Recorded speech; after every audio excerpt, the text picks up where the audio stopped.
দেখতে পাই নাই করছো, এটা তোমাকে আমি গোপনে চোখের পাপ করলে এবং জিনা করলে 3টি বিপদে পড়বেন এই দুনিয়াতেই, যেই বিপদ থেকে আপনাকে কেউ বাঁচাতে পারবে না, আপনাকে কেউ ঠেকাতে পারবে না। হিসাব করেছেন, রাতের আধারে আপনি জিনা করছেন, আপনি পর্নোগ্রাফি দেখছেন, আপনি ভাবছেন যে আমি তো কম্বলের ভিতরে একেবারে রুমের ভিতরে, কেউ আমাকে দেখছে না।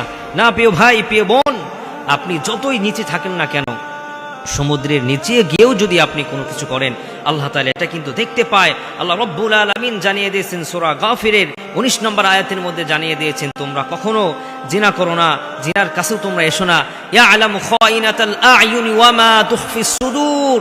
বান্দা, তুমি মনে করেছো তুমি ঘরের ভিতরে কম্বলের নিচে বা একাকিত্ব জায়গায় তোমরা জিনা করতেছো, পরকিয়া করতেছো, চোখের গোপন গুনাহ আমি আল্লাহ তাআলা সমস্ত কিছু আমি আল্লাহ তাআলা আসমান থেকে আরশে মুআল্লা থেকে আমি আল্লাহ তাআলা মনিটরিং করি।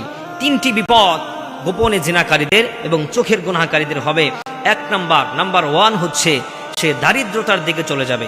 আপনি যত টাকা ইনকাম করেন না কেন, লক্ষ কোটি টাকা ইনকাম করলেও আপনার সেই ইনকামের মধ্যে, সোর্সের মধ্যে কোনো বারাকা থাকবে না, কোনো লাভ আপনার হবে না। নাম্বার 2 হচ্ছে আপনাকে আল্লাহ তাআলা গোপনে জিনাহ করার কারণে, গোপনে চোখের গুনাহ করার কারণে রব্বুল আলামিন আপনাকে এমন রোগ দিবেন যে রোগের চিকিৎসা আপনি বাংলাদেশে বা কোথাও আপনি পাবেন না। কোনো ডাক্তার আপনার সেই রোগের চিকিৎসা ধরতে পারবে না, আপনার কি রোগ হয়েছে কোনো ঔষধ, কোনো মেডিসিন আপনি পাবেন না। নাম্বার 3 নাম্বার যেই বিপদ আপনার আসবে, যে রোগ আপনার হবে, সে রোগ আপনার বংশীয় কারো মধ্যে হয় নাই, এমন রোগ আল্লাহ তাআলা আপনাকে দিবে।